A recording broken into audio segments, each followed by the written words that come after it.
இன்றைக்கி பார்த்தோம்னா இன்றைக்கி பெரம்பூரில் வந்து இன்றைக்கி இந்த 10 ரூபாய் பேக்கெட்டு வியாபாரம் பண்ணுறாங்க அப்படின்னு சொல்லி தயாரிக்கிறாங்க அப்படின்னு சொல்லி எங்களுக்கு மெசேஜ் வந்தது. நாங்கள் ஆக்சுவலாக இன்றைக்கி வந்து திருவண்ணாமலையில் வந்து ஒரு குழந்தை 10 ரூபா கூல்ட்ரிங்க்ஸ் கொடுத்து இறந்ததாக அந்த செய்திகளை பார்த்துட்டு உடனடியாக சென்னையிலையும் எல்லா இடத்துலையுமே அந்த கம்பெனியோட 10 ரூபா பாட்டில் இருக்கான்னு செக் பண்ண போனோம். அப்படி பார்க்கும்பொழுது எங்களுக்கு வந்து இந்த இடத்துல இந்த ஒரு வீடு வந்து வாடகைக்கு எடுத்து இந்த மாதிரி கூல்ட்ரிங்க்ஸ் அன்ஆத்தரைஸ்டாக வித்துட்ருக்குறாங்க. இந்த மாதிரி வித்துட்ருக்கிறத வந்து நாங்கள் வந்து கேள்விப்பட்ட உடனே நேராக இங்கே தான் வந்தோம். இங்கே வந்து பார்த்தா ஒரு வீடு வந்து வாடகைக்கு எடுத்திருக்காங்க. அந்த வாடகையில் பார்த்தீங்கன்னா இதெல்லாம் எடுத்துட்டு எல்லாமே ஆரஞ்சு ஜூஸ்ன்னு சொல்லி கிரேப் ஜூஸு, பட்டர் மில்க்கு, இன்னும் மேங்கோ ஜூஸு, இந்த மாதிரி இப்போ நிறைய ஜூஸஸ் வந்து எல்லாம் வந்து இந்த கெமிக்கல் ஆட் பண்ணி சிறப்பாக கொடுத்துட்ருக்காங்க. இதை தான் வந்து குழந்தைகள் வந்து 10 ரூபாய்க்கும் 7 ரூபாய்க்கும் வாங்கி சாப்பிட்டு குடிச்சிட்ருக்காங்க. ஸோ இன்றைக்கி இப்போ இங்கே பார்த்தீங்கன்னா எந்த இடத்துலையுமே ஹைஜீன்றது எக்ஸாம்பிள் கூட 1% கூட இங்கே இல்லை. இது எல்லாமே நாளைக்கு காலையில் குழந்தைங்க கையில் இருக்கும்.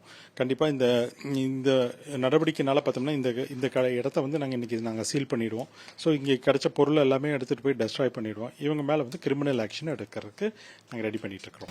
சரி, குறிப்பாக இதில் வந்து ஃப்ளேவர்ஸ் வந்து என்ன மாதிரியான ஆட் பண்ணுறாங்க, அதோட கெமிக்கல்ஸ்னால வந்து நமக்கு எவ்வளோ சைட் எஃபெக்ட்ஸ் ஏற்படும் பார்த்தீங்கல்ல, கெமிக்கல்ஸ் உங்கள்கிட்ட காமிச்சேன். உங்கள் கையிலே நீங்கள் தொட்டு பார்த்தீங்கன்னாவே நீங்கள் என்ன தான் வாஷ் பண்ணாலும் போகாது, கையில் அப்படியே ஸ்டெயின் ஆகிக்கும்.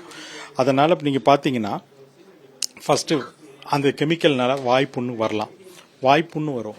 அப்புறம் பார்த்தீங்கன்னா தொண்டை புண்ணு, குடல் புண்ணு வரும்.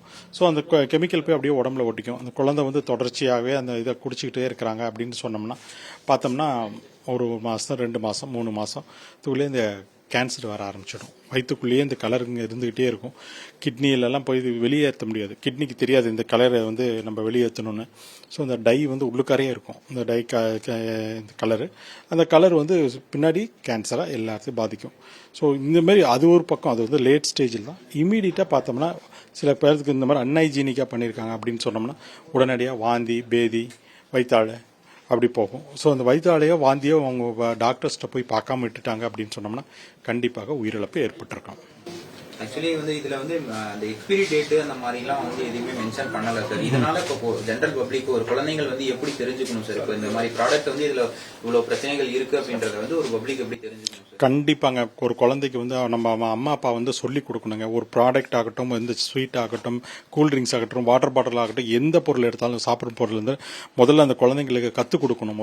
அதில் ஒரு எக்ஸ்பிரி டேட் இருக்கணும்னு இருக்கணும், ஒரு கம்பெனி பேர் இருக்கணும், அந்த கம்பெனியோட அட்ரஸ் இருக்கணும், இந்த FSSI இந்த பேரில் நம்பர் இருக்கும். எங்களுக்கு பார்த்தீங்கன்னா அந்த டிஜிட் ஒரு 11 டிஜிட் நம்பர் இருக்கும். அந்த டிஜிட் நம்பர் இருக்கான்னு பார்க்கணும். ஸோ அந்த மாதிரி இருந்தால் மட்டுமே நம்ம சொல்லலாம். இதில் வந்து பார்த்தீங்கன்னா எங்கேயுமே எக்ஸ்பிரி டேட்டே கிடையாது. அதனால் இந்த இதெல்லாம் எவ்வளோ தூரத்துக்கு என்றைக்கு தயாரிச்சாங்கன்னா கூட இன்றைக்கி தெரியாது. இன்றைக்கி மூட்டை கட்டி வச்சுருக்காங்க, 2 நாளாக 4 நாளைக்கு முன்னாடி வந்ததுன்னா கூட தெரியாது. ஸோ குழந்தைங்களுக்கு வந்து தயவுசெய்து இந்த மாதிரி அன்ஆத்தரைஸ்டாக தயார் பண்ணக்கூடிய இந்த கூல்ட்ரிங்க்ஸை வாங்கி தயவுசெய்து கொடுக்காதீங்க. அம்மா அப்பா யாராக இருந்தாலும் சரி, இது வந்து கொடுக்க வேணான்றது நாங்கள் உணவு பாதுகாப்பு துறை மூலமா நான் கேட்டுக்கிறோம். சார், இப்போ சென்னையில பல்வேறு இடங்கள்ல இந்த மாதிரியான ஒரு குடோன் இருக்கிறதுக்கான வாய்ப்பு இருக்கு. இதை எப்படி சார் நீங்க வந்து ஃபைண்ட் அவுட் பண்ணி அதுக்கான அடுத்த கட்ட ப்ராசஸ் என்ன சார் பண்ண போறீங்க? நீங்களே இன்னைக்கு வந்தீங்க, எங்கே தேடிட்டு வந்தீங்கல்ல, இந்த வீடு எங்கே இருக்கிறதே தெரியாது. இது ஒரு கமர்ஷியலான ஒரு இடம் கிடையாது. ஒரு மக்கள் எல்லாம் குடியிருக்கிற இடத்துல இப்படி ஒரு வீட்டில் வந்து வச்சுருக்காங்க. நாங்கள் எப்படி கண்டுபிடிக்கிற சிரமம். இது ஒன்று தான். மக்கள் வந்து எங்களுக்கு தகவல் கொடுங்க. எங்கள் வீட்டுக்கிட்ட இந்த மாதிரி அன்ஆத்தரைஸ்டாக ஏதாவது பண்ணிட்டு இருக்காங்க அப்படின்னு சொல்லி, எங்களுக்கு உணவு தயாரிச்சுக்கிட்டு இருக்காங்க, இல்லை இந்த மாதிரி கூல்ட்ரிங்க்ஸ் தயாரிக்கிறாங்க அப்படின்னு சொல்லி தாராளமாக எங்களுக்கு ஒரே ஒரு மெசேஜ் வந்தால் கூட போதும். நாங்கள் அந்த இடத்த வந்து கம்ப்ளீட்டாக நாங்கள் சீல் பண்ணி எடுத்துடுவோம். அந்த ஹெல்ப்லைன் நம்பர் எதுவும் சொல்ல முடியும்?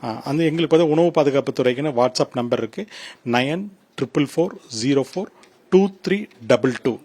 இந்த நம்பருக்கு வந்து நீங்கள் வாட்ஸ்அப் மட்டும் பண்ணால் போதும். உங்களோட பேர் எல்லாமே எங்களுக்கு வராது. அது சென்ட்ரலுக்கு போயிட்டு வரப்போது யாருக்குமே நீங்கள் யார் கம்ப்ளைண்ட் பண்ணிங்க கூட எங்களுக்கு தெரியாது. நாங்கள் அந்த கம்ப்ளைண்ட்டை பேஸ் பண்ணி வந்து நாங்கள் வந்து இது மேலே நடவடிக்கை கண்டிப்பாக, இப்போ இந்த இடத்துல இது மாதிரி இருக்குது அப்படின்னு சொன்னால் கண்டிப்பாக அவங்க மேலே வந்து நடவடிக்கை எடுக்கப்படும். செய்திகளை உடனுக்குடனும் துல்லியமாகவும் தெரிந்து கொள்ள சப்ஸ்கிரைப் பண்ணுங்க.